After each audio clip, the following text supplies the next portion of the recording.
Hi everyone, my name is Rachel Patton, and I'm so excited to be presenting Matt de la Peña for my author study this week. I have to say that I chose him because I really adore Last Stop on Market Street. I love sharing this book with students of all ages from a wide variety of cultural and socioeconomic backgrounds.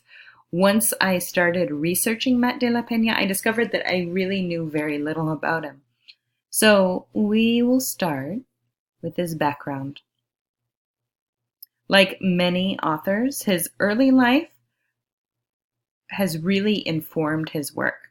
I chose to share this picture of baby Matt with his father. I love to see baby pictures of people I've only known as adults because it's kind of a great reminder that we all start out this way, right? Full of wonder. Also, I'm going to come back to his father later.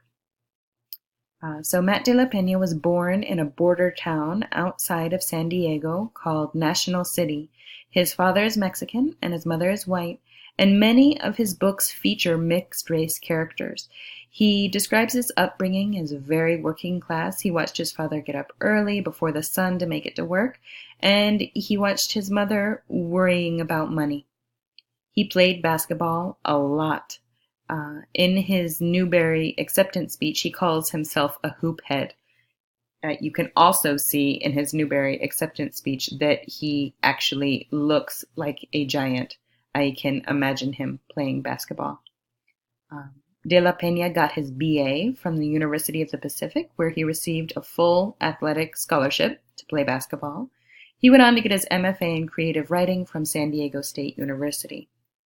His debut novel is a book that's geared towards young adults called Ball Don't Lie.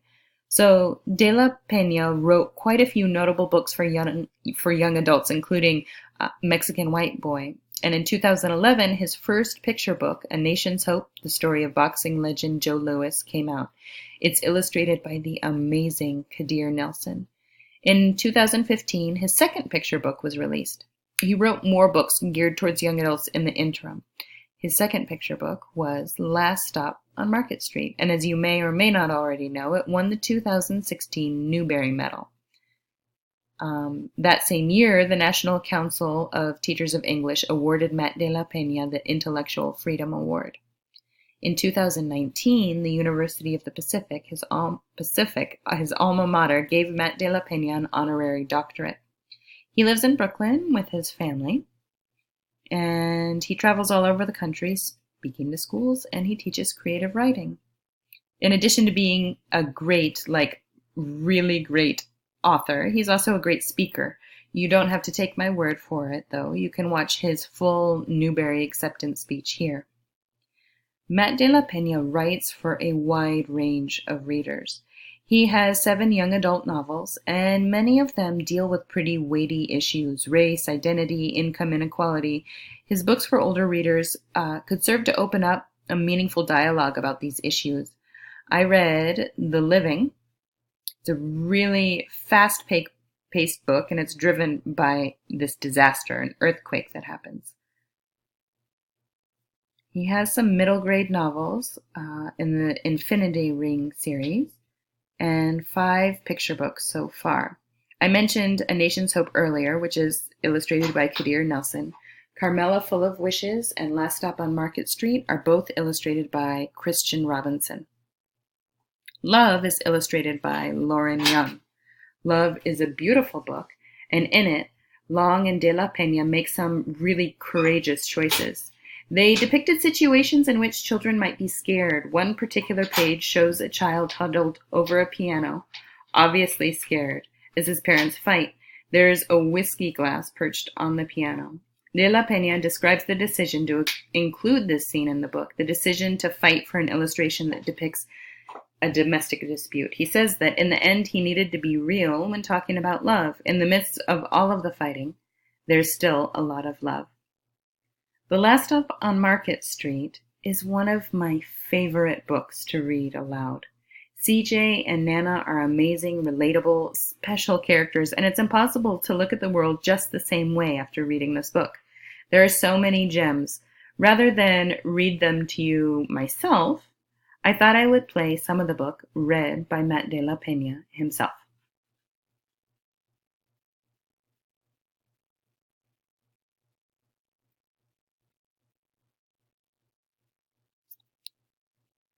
CJ looked around as he stepped off the bus.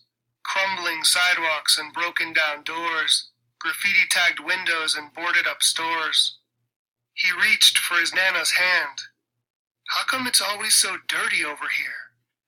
She smiled and pointed to the sky. Sometimes when you're surrounded by dirt, CJ, you're a better witness for what's beautiful.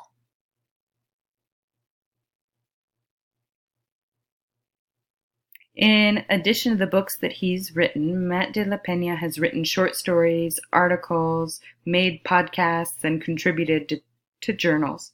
So, why Matt de la Peña? What do I really want you to know about this author that I haven't already covered?